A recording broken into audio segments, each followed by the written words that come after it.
Ladies and gentlemen, welcome back to another episode of the Inner Changemaker. Ladies and gentlemen, I have such a cool guest for you today. We were just jamming off record and we're just loving already. I'm loving where this is going to go.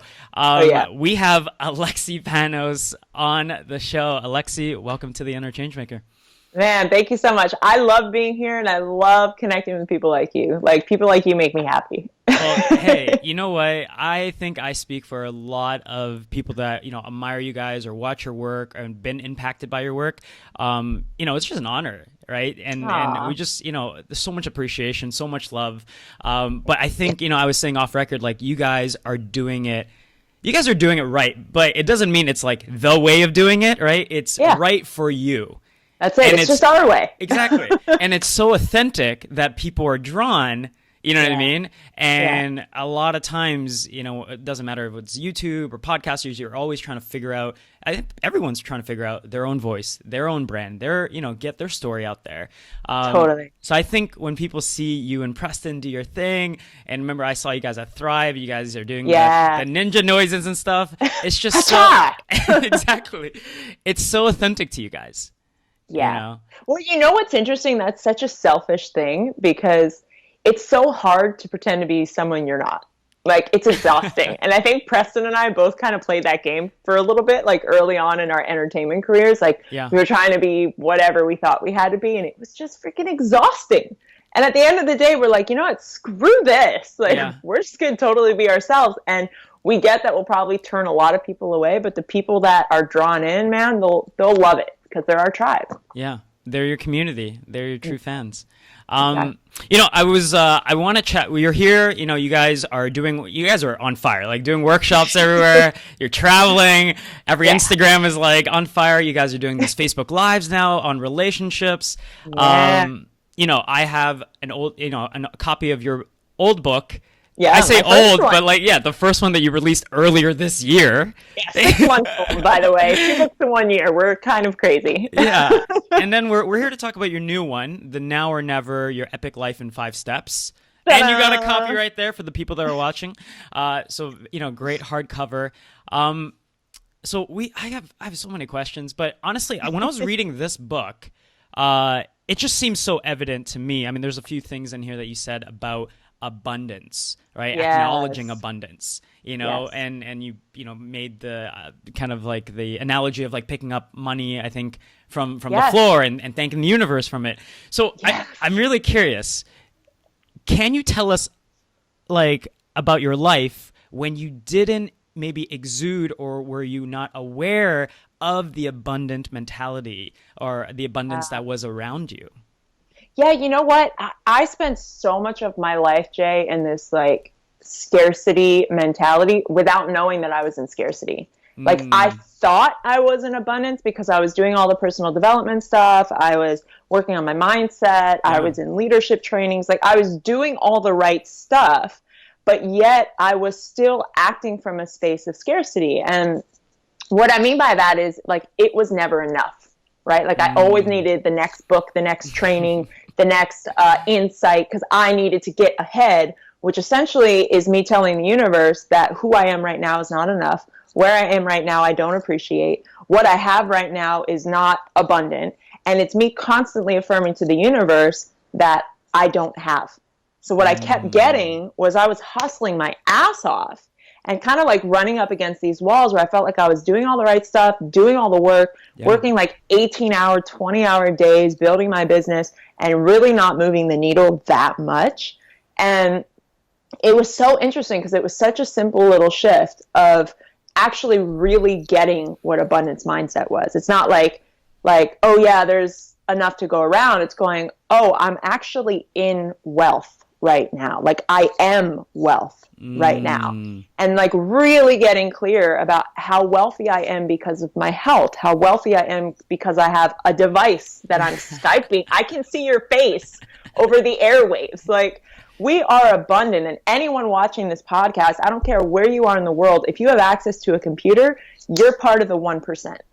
Period. You are the top 1% in the world. Because there's people that I've met that I work with my nonprofit that earn less than $1 a day and don't have electricity. So I don't care how quote unquote bad you have it, you're abundant. And when you really tap into that and actually feel it in your body and feel it in your bones, what happens is everything becomes a blessing. And you start living from this space of like, everything's a blessing. My health is a blessing. Oh my gosh, I have so much, like I have more than I need. Then you start getting rid of stuff, which makes more room for more newness, new relationships, new opportunities. And it's literally like, it's like lifting a barricade. And it's just a decision. And it's such a paradox because it's so simple yet so hard to implement. You know, it's really crazy. And I'm so glad that the way that you answered this was pointing out that, you know, a lot of us, right, a lot of individuals, like we feel like, I think a lot of the world just lives in, they're almost like stuck in scarcity. Right. Yeah. And then we were chatting about off record, like, you know, like, okay, it's about, you know, I got to do the new course. I got to buy like the new book. It's funny because we're chatting about a book here. And you should buy the book. You should get the book. Let's just put that out there. Get the book. Get the book. All right. And then don't buy any other ones. No, I'm just kidding. But it's this like, it's like this constant chase of dopamine.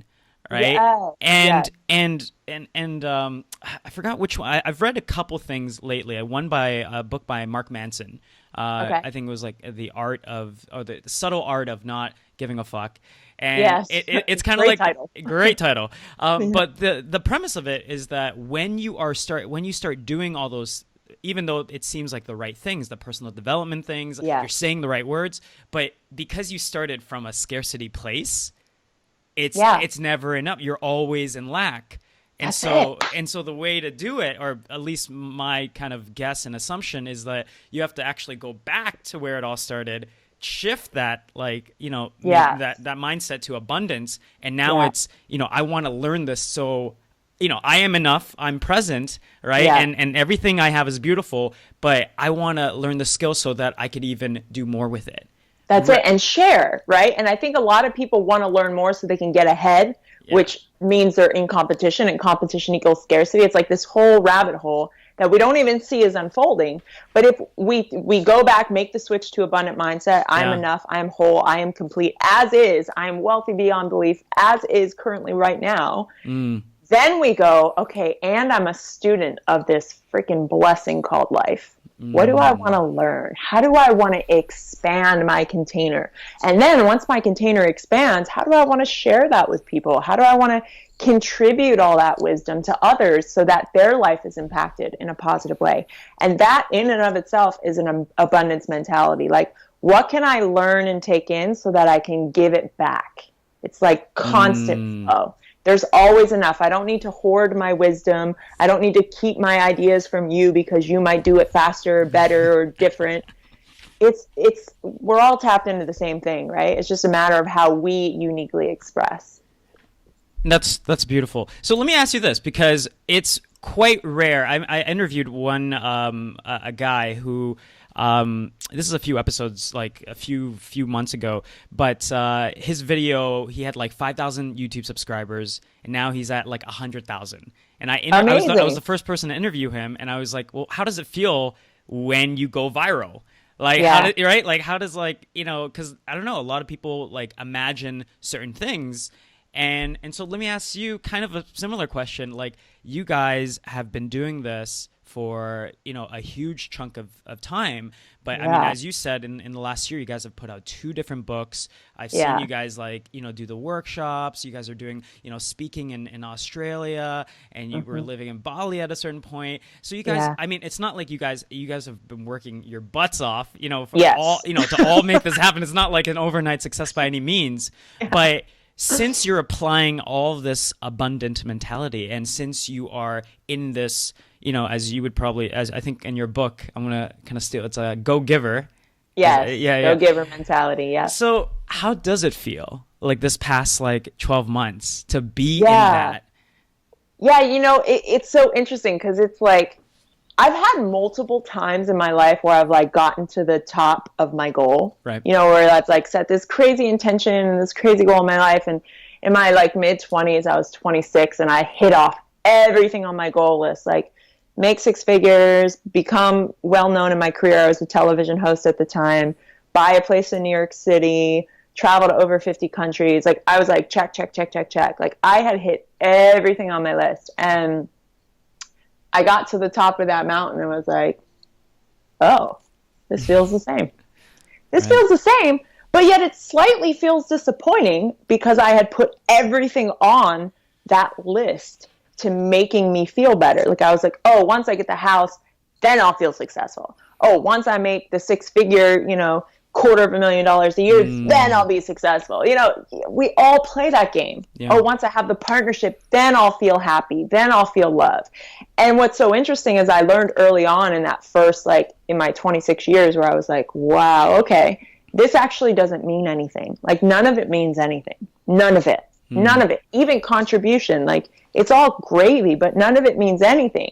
It means the meaning that we give it, right? So now I'm playing the game of okay, cool. I want to create a bunch of really cool shit with my life because I'm here. Mm-hmm. I'm human. Yeah. I'm in this body. I'm in this space reality to create some shit. So what do I want to create? Well, okay, let's play with that. All right, I want to write a couple books. Okay, I want to create, I'm creating an agenda. I want to create an online school that I always wanted to go to where you learn cool stuff instead of boring stuff. And I'm just playing and I'm not making it mean anything other than it just is. It's a part of the creation that's coming through. So how it feels for me now is this swirling presence where it's ooh, that felt good to put that, or ooh, okay, not as aligned as I thought it would feel. I just did a talk, in an international talk, and I thought it would feel really good and really aligned. And I got out there and I was like, nope, not really aligned for me. And it was interesting because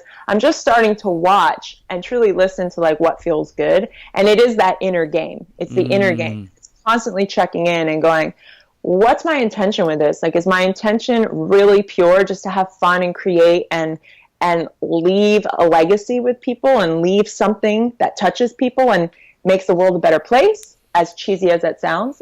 Or is this to make me feel better and to make me look better and to make me, more famous? I don't want to play that game anymore. I did that. I spent my whole 20s going for that. Yeah. To make my ego feel better. And it feels like shit when you get to the end of your goals because your ego is never satisfied. It's never satisfied. And it's a game you will never win.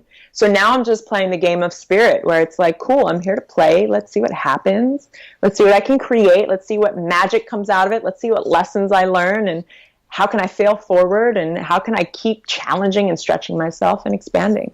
So it feels good because it's I've decided to make that process be really fun. Yeah, and I'm glad that you're telling it, you're telling us as it is, right? As this is happening to you. Let me ask you this: why don't you think? I don't think people have always heard this type, or at least maybe it's worse. Sometimes you think you're too into personal development, so you're maybe everyone knows the whole scarcity abundance thing, right? Yeah, but it's a lot of people don't. Yeah, so why do you think people default off to scarcity? Yeah. Well, we're so practiced in it. I just think of my parents, well-meaning people, amazing people, entrepreneurs, my whole family. I grew up in a family, lineages of entrepreneurs from Greece. And that's how we roll in my family. However, they grew up with scarcity mindset because their parents grew up with scarcity mindset. And it's this whole, I think the human is evolving now, and we're in this amazing period of enlightenment. And it doesn't mean that we're at the top and we're God and we've reached nirvana. It means that the light is shining. We're in light, right? It's here. The light has been turned on and we're oh, we're awake now. Yeah. We're awake. We see things differently. And I think we're tapping into what all the great sages and mystics of ancient times have known forever, right? And when you open up the Bible, the world's most popular religious book, and it's saying the same thing that the Tao Te Ching is saying from, 3,000 years ago as well in China. So it's this unified truth that's always been there. However, human beings, I don't think, have developed the capacity of understanding how the brain works and how the brain actually connects to spirit, which is now what quantum mechanics and quantum physics is really pulling it all together and going, holy shit, science and spirituality are actually more connected than we ever thought, and we're just getting to that point now. And I think now that we're getting there, the rational human beings that we are, where we're always trying to look for answers, we're always trying to control everything, we always want certainty, because that's our survival reptilian brain, that mechanism tapping on and going, we need to feel in control. We need to feel safe. And in order for us to feel in control and to feel safe, we often look at what we don't have so that we can go out and produce more, right? That's the reptilian brain. But now that we live in this crazy abundant world where we've got, computers in our cell phones, like we're kind of past the whole survival thing. We're not running from saber-toothed tigers. We're going to Starbucks and getting a latte. It's like slightly different.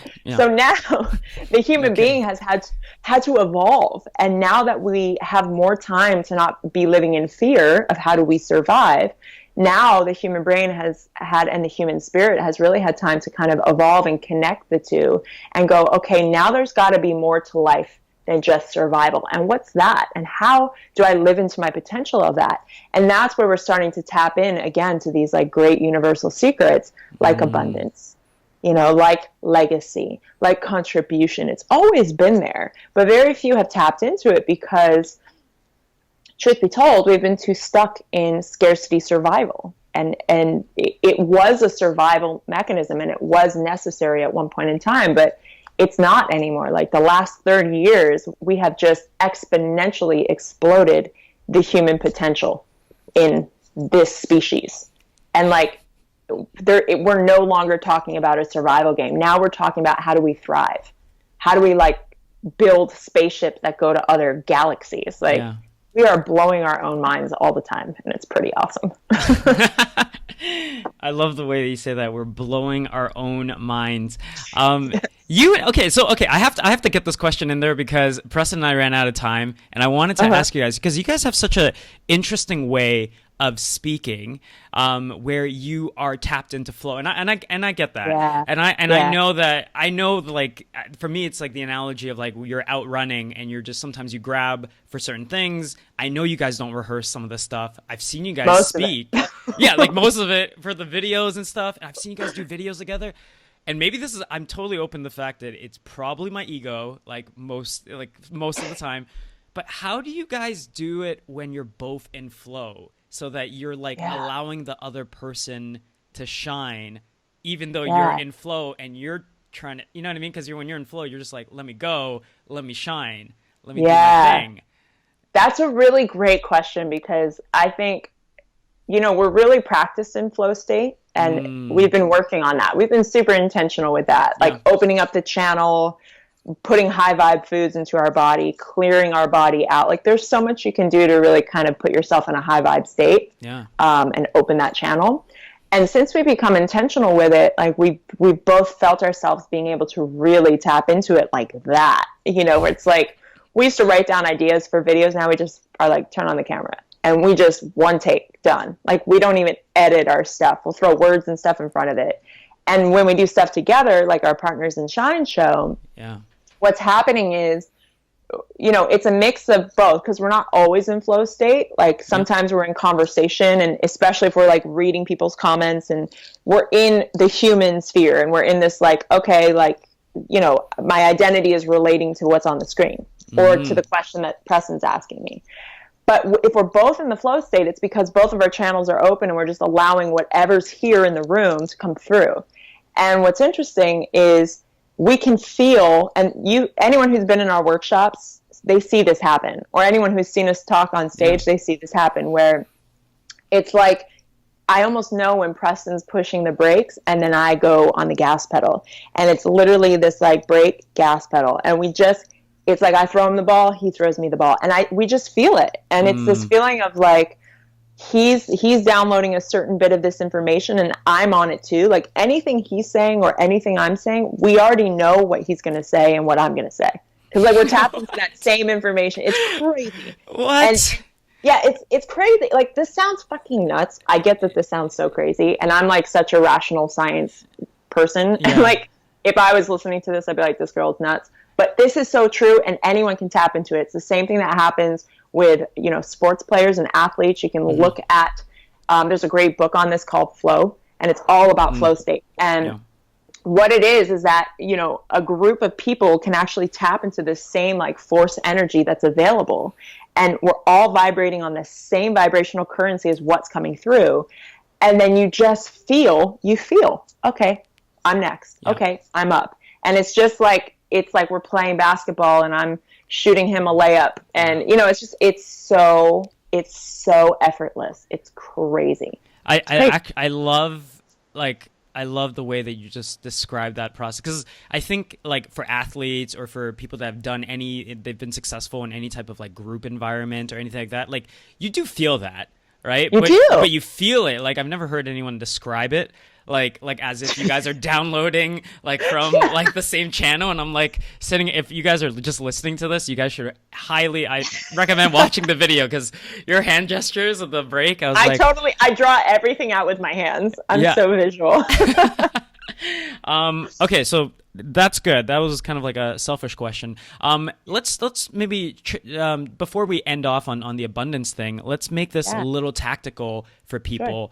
Sure. I'm so glad you talked about the difference of what your brain really is meant to help you survive and not to thrive. Sean Stevenson came on and we spent like the whole hour just talking about that. And he was talking about his head, getting out of your head and listening to your heart. Yeah, right? Totally. And at that time I was like, tell me more, because I have no idea what the heck this heart psychology stuff. But which the heart is freaking brilliant. It's so crazy. But I'm gonna can I add a piece to that? Sure.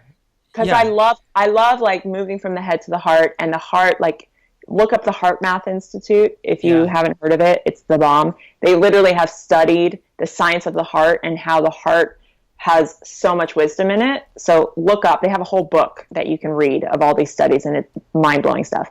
But now what science is tapping into, which is something that it's such a big part of my platform, and I created an entire online school around it called Soul School. Mm-hmm. The brain is the rational survival. The heart is the passion and the connection. The soul is the divine source energy. And it's your God voice. It's your God action. It's your alignment. It's your attunement. It is everything. And like some people, and we see this, right? We see people totally living from their brain, where they're like completely analytical, completely rational, completely safe, survival, control, security, right? Then we see people living from their heart, passionate, very flowy, very much like creative and in the zone. And then we see people living from their soul. And the soul alignment is when like the heart, the brain connect together, and they take directions from the soul. They take direction from alignment from source. And like that to me is way more exciting than even living from the heart, because as wise as the heart is, we need the brain. The brain is such a massive like addition to our repertoire, to our tool set. It's the masculine part, while the heart is the feminine. And we are whole soul beings. We get to honor both sides. But the container controlling the masculine and feminine is the soul. And if you're not in touch with that soul, and you don't even realize the container that's holding the brain and the heart, then you're just constantly going to be feeling like you're searching for something that you don't have an answer for. And the answer is you. But it's not the you that you think you are. It's the soul that you are. And that's such a deeper dive, like deep end dive. and that's why, I mean, my mind is blown. That's why you got to join Alexi in Soul School. So you can get your mind blown every week or what have you. It's amazing. Do you see why we have Alexi Panos on the show, guys? I'm pretty sure it's Alexi Panos on all the different social media channels. You guys gotta go. I mean, you guys already bought Now or Never. We already talked about that. Of course. You already bought that. So, I was going to ask you, this is such a great thing, because I was going to ask you, like, okay, how do people, if people recognize, like, okay, I am coming from a place of lack, right? I did buy the books. I'm saying what the books are saying. I'm not getting the results I want. Or I bought the course, I try to articulate myself at whatever level. I'm not getting the results I want. Maybe I should come from a place of a more of an abundance place. How do they start that process? There's a couple things. So, a lot of people ask me this question, but some people will start really far and go, how do I even know if I'm in abundance or scarcity, right? Oh, some people don't even know. Right. And I always say your life is your biggest source of your feedback. Your emotions are your biggest source of feedback. So if you're feeling shitty, if you're feeling depressed, if you're feeling sad, if you're feeling bored, if you're feeling stagnant, if you're feeling frustrated, if you're feeling angry, if you're feeling stressed out, if you're feeling attached, if you're feeling like expectations aren't being met, you are in scarcity, period. Like, that's how you know. So now that you know, based on your emotions are your indicator. Now that you know, then you can go, okay, scarcity equals out of alignment, right? So then the question becomes, how do I get myself into alignment? Alignment equaling abundance. Yeah. So how we do that, there's a variety of different ways. One, raising your vibration. And this means getting into alignment with the vibration that you naturally are. And if you look at children, that's our natural vibrational state. Curious, fun, not conditioned, not programmed, willing to talk to anybody, explosive with joy, explosive with their feelings as well. But just like they're expressed, they're fully expressed, they're aligned with the truth of who and what we are. So how do we get ourselves to that state? Do things you love. Play more. Like, play is such a simple thing. I'm sure Preston talked about this. Yeah. It is the bomb. Everyone needs to make sure you are doing things that make you feel good. It doesn't have to be like, I play basketball or I went outside and did this. It can be like, I draw and paint and make jewelry and do all sorts of weird things. Create. Like arts and crafts. Yeah. I love arts and crafts. That's my joy. So how do you raise your vibration to the state of joy? It could be eating high vibe food and like clearing out your body, detoxifying, taking Epsom salt baths. There's so many like health hacks you can do for your body. Then there's like the tactical things that you can do. So in Soul School right now, actually, I have my entire group of 200 people doing money challenges. So what they do is every morning they get themselves into a high vibration with gratitude. So that's a hack right there. Yeah. Gratitude. Don't just like write it down and be like, oh yeah, I have my gratitude journal and I write 3 things down. Like, stop, write something down, look at it, and actually like close your eyes for a second and feel why you're grateful for it. That's the part most people miss. They're like, well, I'm doing my gratitudes every day and nothing's changing, because you're not actually feeling it. You're doing the tactic, but you're not living it. You're not being it. You're just doing it to get a result, which is still scarcity, right? And this is the thing. It's so tricky.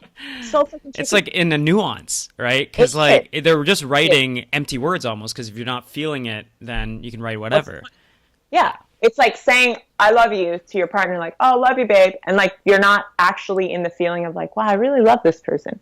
It's a totally different thing. Like, we all have been in that place where you're like watching somebody that you're with and you're like, I really fucking love this person. And you feel it, right? And like your brain starts thinking about all the reasons of why they're so weird and awesome and why you love them so much. Versus like, all right, bye, love you, babe. Totally different. Same thing, but totally different.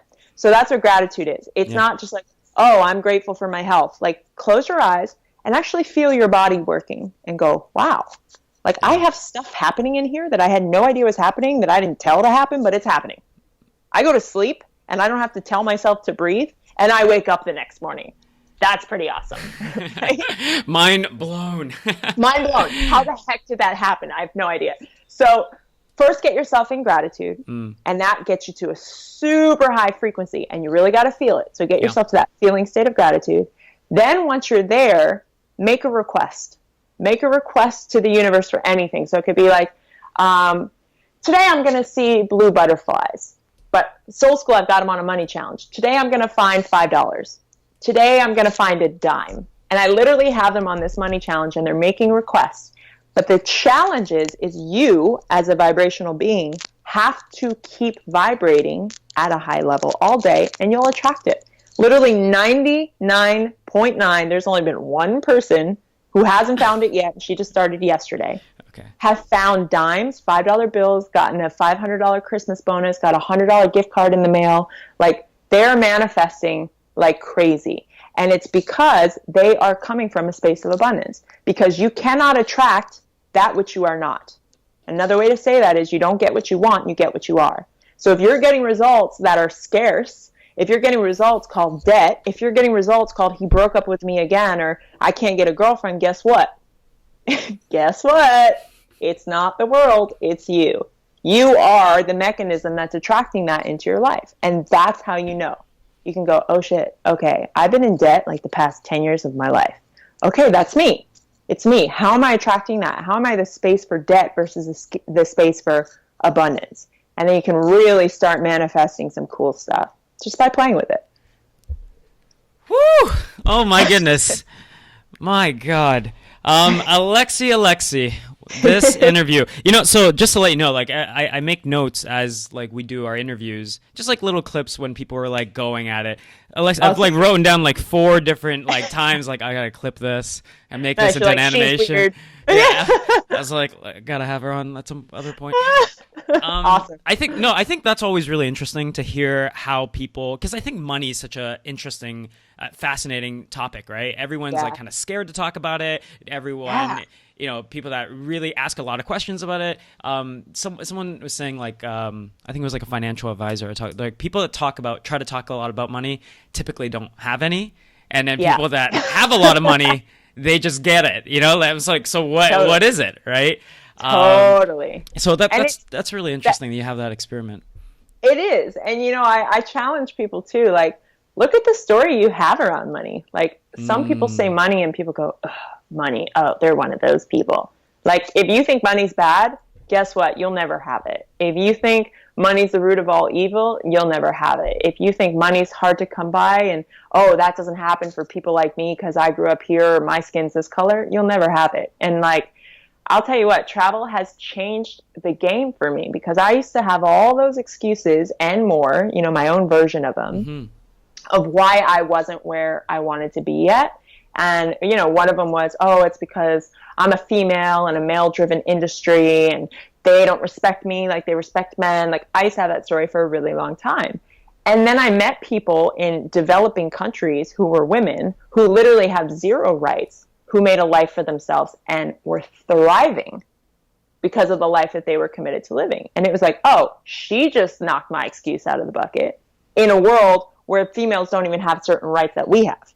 So it's like, I don't care what excuse you have, it's yours. And it's holding you back. And you can live your life by that excuse forever, and you can keep pretending that's why your life doesn't work, or you can do something about your life. Period.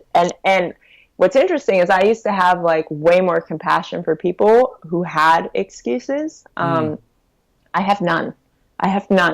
Here's why, because I've met people who literally have do you know Kyle Maynard?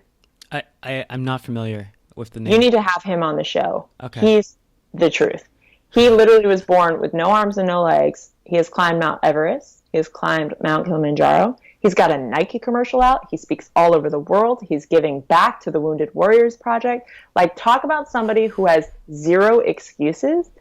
I've met people like that all over the world that just shatter any excuse. So it's people are like, oh yeah, well, you don't know because you don't have this. I'm like, well, I don't, but I actually met somebody who had that, which sounds way worse than what you have, and they still made something of themselves. So like, what's your excuse? And are you ready to actually be done with that?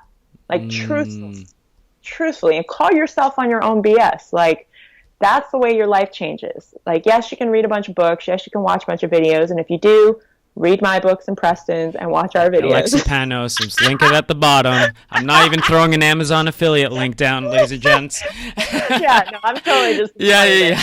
Our stuff is good. But people, they spend so much time consuming information, but they don't actually apply it. Like, stop consuming and apply something. Like, do something with what you have consumed.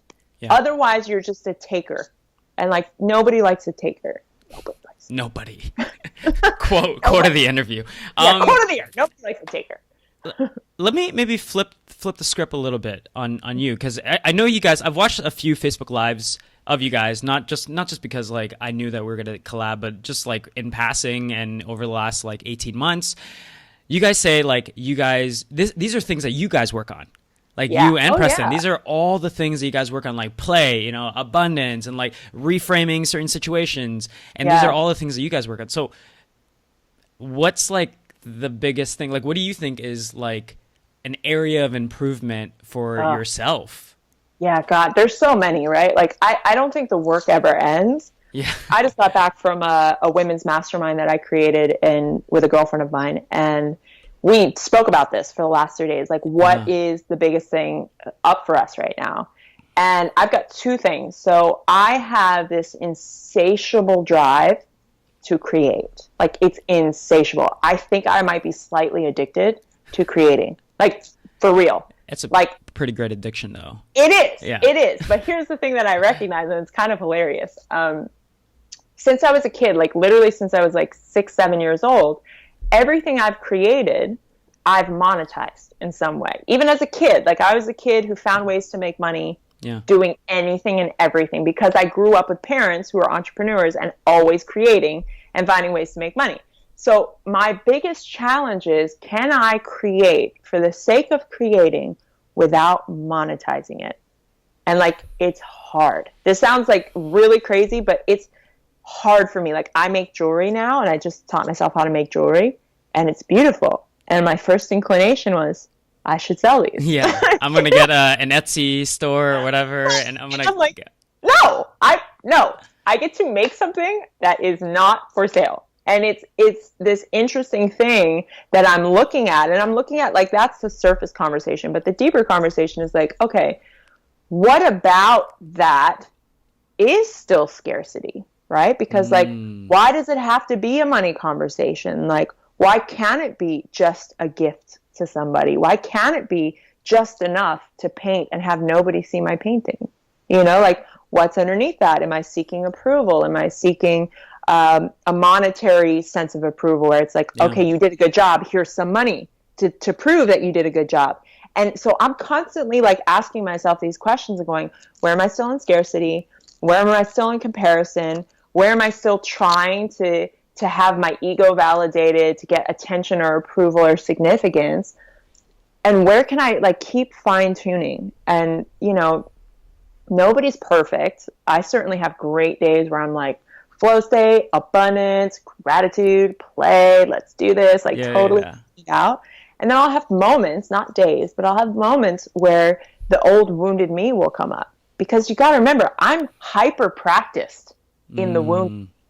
Like, my ego has been running the show for 26 years. I'm 33 now. And really the last 6, 7 years, I've truly taken myself on and like called my ego out and been living from spirit and keep readjusting and fine tuning. But up until 26, if I'm truly honest, it was all ego, you know? How does one go about calling your own ego out? Because I mean, this is like a personal kind of question, but I feel like people would benefit from hearing this because I feel like I've always, like, it's an area of improvement, I think, for myself of like, how do I keep my ego in check, right? But how did that process look for you of calling your ego out when you said, I don't know, at 26 or whatever, you know, the last 6, 7 years, and then that process of refinement?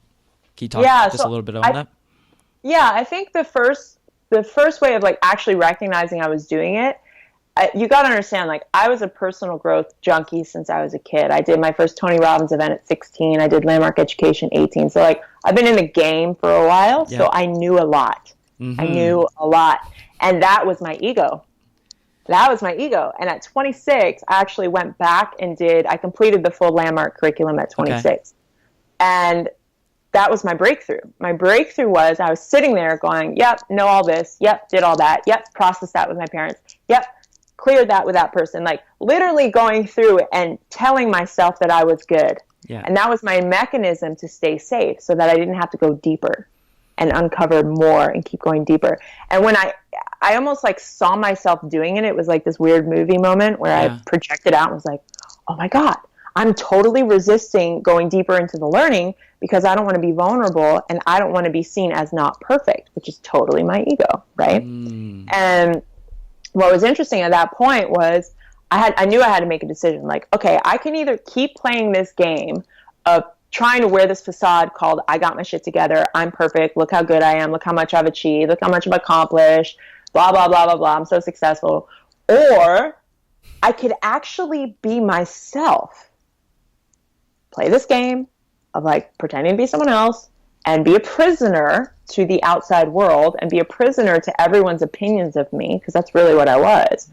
Or I can actually just be myself. And being myself felt so scary. It felt really scary, because at that time there was like a lot of trauma I hadn't faced off with yet, and I didn't want to like bring that to the surface, and it just felt really scary. But it's like my soul was like, there, go there, please go there, please go there. And I resisted it for a while. I was like, no. Like, I'm going to keep pretending like I got my shit together. I'm going to keep pretending.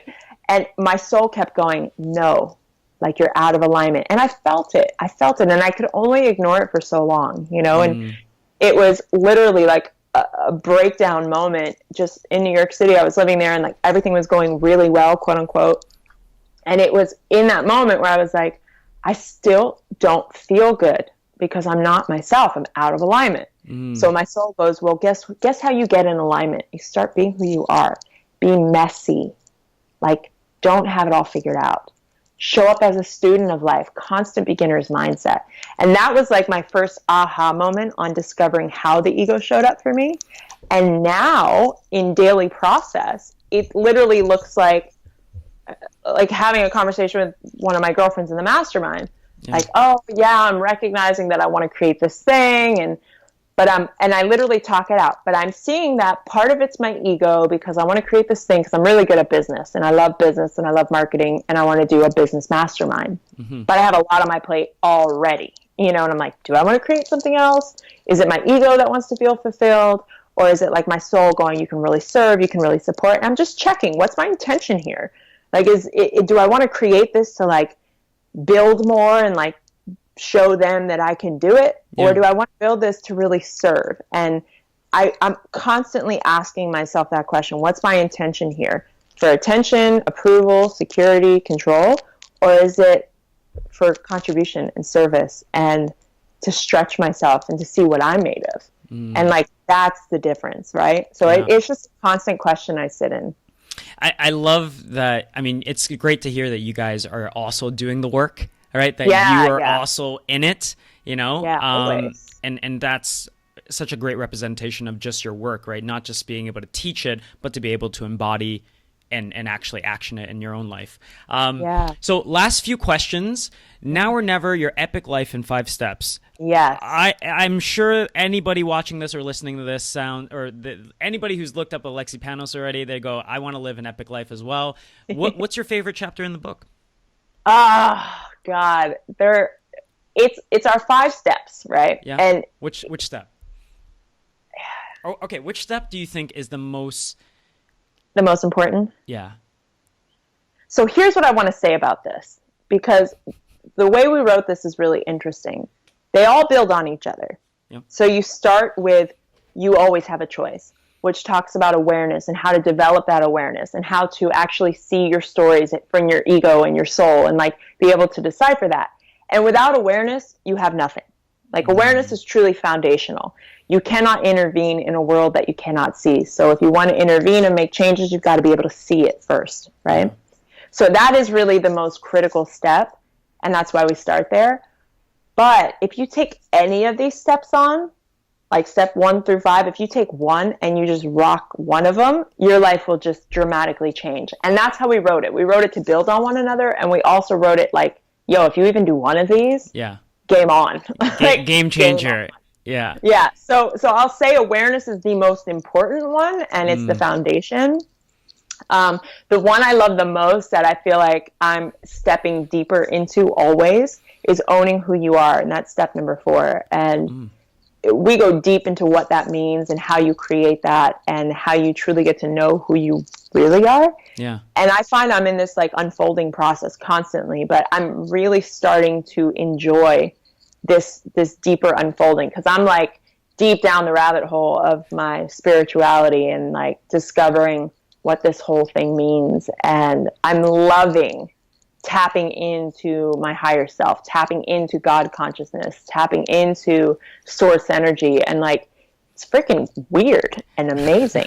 And like all of that and like do it unapologetically from someone who used to be an atheist and like used to be really against anything that felt like spiritual or woo woo. Like I used to hate, my parents are like scientists, science background, you know? So like for me to be where I am now is kind of hilarious.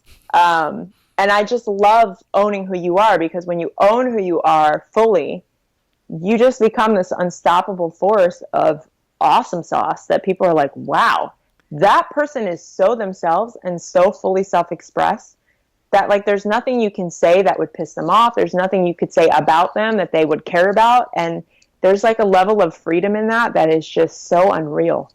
And I'm like tapping deeper into what that means, and it feels really good. You know, we should have a completely different episode on God consciousness, because I don't even think that those words have ever popped up on this podcast. And I go, oh my God. I was like, I want to ask, but then I was like, oh, but then it'll turn into 3 hours. But that'll be like another hour. Yeah, exactly. Like I was like, because then I'm going to bring my notebook. And then, you know, it's like, what are some resources? So anyways, maybe a different conversation for a different time. Yes. But, you know, Alexi Panos on, you know, YouTube, you guys do some amazing videos there. Alexi Panos on Instagram, Facebook Lives.